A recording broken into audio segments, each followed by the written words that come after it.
Agora não só sobre o andamento das investigações a partir das denúncias do influenciador Felca, mas também sobre os cuidados que pais, mães devem adotar diante das redes sociais. Vamos conversar agora ao vivo com o Rodrigo Nejme. Ele é coordenador de digital do Alana, especialista em educação digital. Rodrigo, seja muito bem-vindo. Bom dia. Bom dia, Carol. Prazer estar com vocês aqui.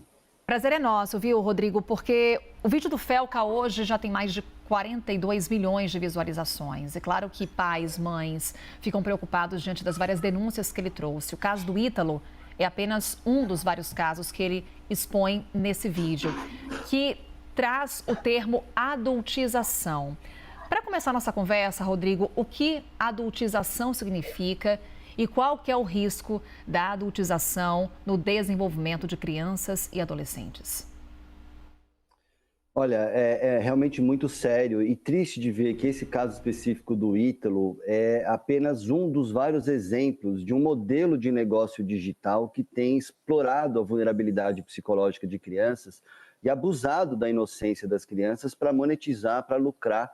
E tanto o caso do Ítalo, mas também outras tantas situações que as empresas, inclusive de tecnologia das redes, lucram com essa exposição. Essa adultização, ela pode ser traduzida como uma antecipação de etapas da vida.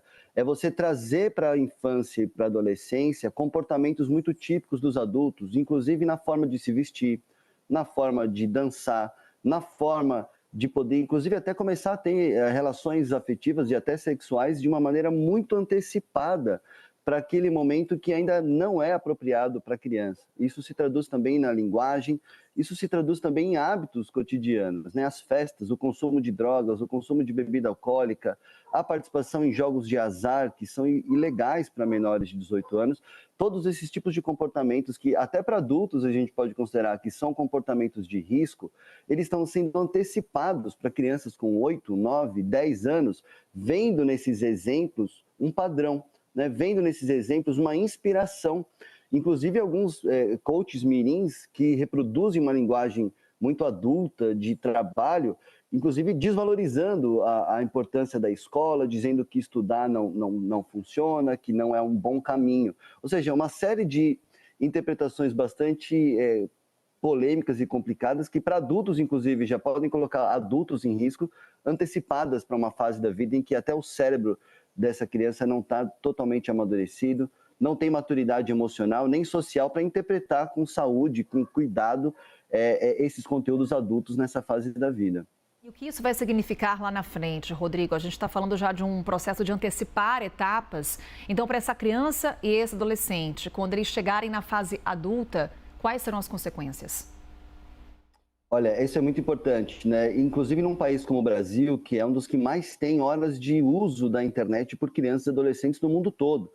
É cruel, Carol, quando a gente lembra que o tempo que crianças e adolescentes no Brasil passam diante de telas digitais, especialmente as redes sociais e canais de vídeo, acompanhando influenciadores como o Ítalo e outros tantos, que não têm conteúdos apropriados para a sua idade, essa quantidade de tempo consumindo esse conteúdo é maior do que a quantidade de tempo que elas passam conversando com adultos de confiança, de referência, para dizer que o impacto é na formação de valores, é um impacto na formação das identidades dessas crianças, é o impacto no repertório de padrões de comportamento, por exemplo, de beleza, padrões de sucesso, padrões de felicidade, que são muito artificiais nas redes sociais, mas que essas crianças incorporam isso desde a infância como a referência, até às vezes com mais peso do que a referência que ela recebe das próprias famílias. Isso na vida adulta pode se traduzir em comparação social tóxica, como a gente chama, que é uma sensação de não pertencimento, baixa autoestima.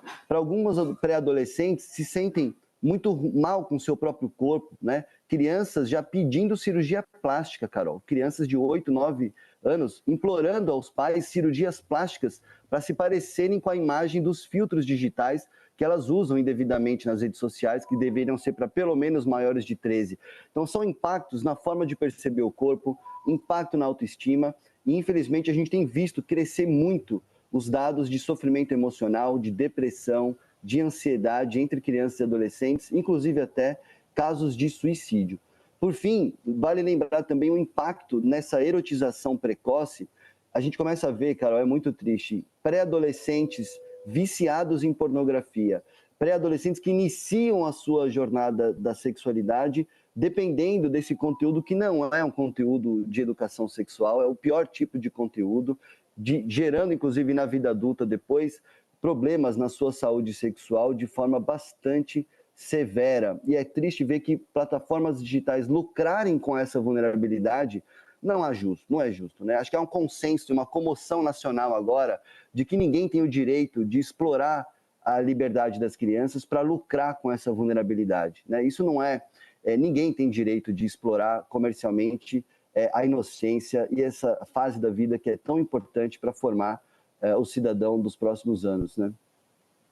E muito claro, né, Rodrigo? E ganhando proporções cada vez maiores. Onde entram os pais como uma solução para o que a gente está enfrentando? Como é que eles devem agir? Há também um olhar que eu queria abordar com você, Rodrigo, de limite de idade para uso de redes sociais. Muitos países adotam esse limite em leis. Esse seria um caminho?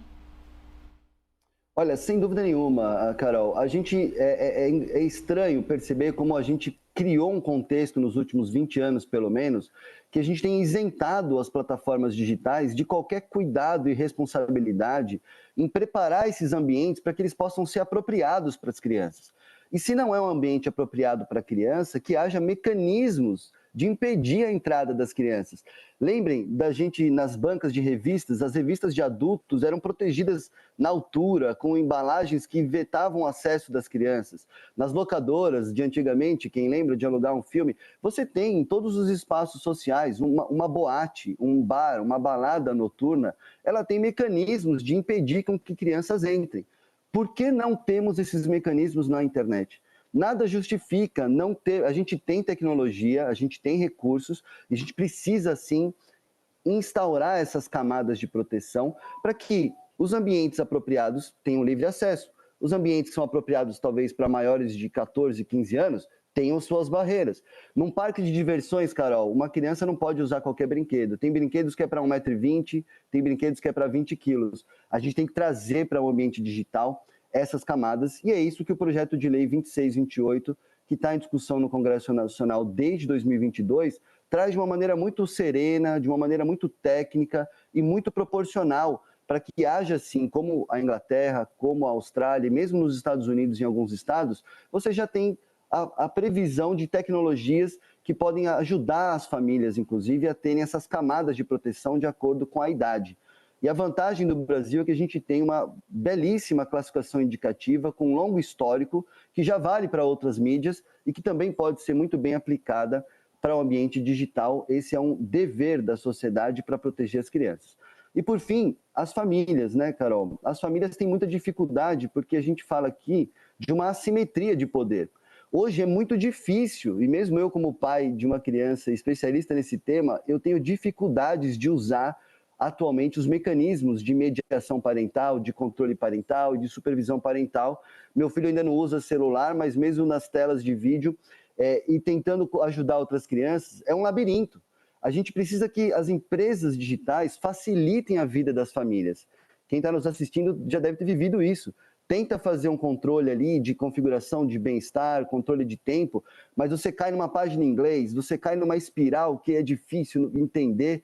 Num país com 40% de adultos analfabetos funcionais, Carol, a gente precisa fazer mais. As empresas têm que ser mais responsáveis para ajudar as famílias a navegarem por essas plataformas. Além de incluir as camadas de barreiras para as idades, é possível fazer, Carol. A gente tem tecnologia que sabe detalhadamente o nosso perfil e as tecnologias específicas poderiam ser usadas, por exemplo, para tirar crianças menores de 13 anos dessas plataformas que as próprias plataformas dizem que não é apropriado para menores de 13. Então, a gente precisa avançar para que as famílias tenham mais oportunidades de fazer isso.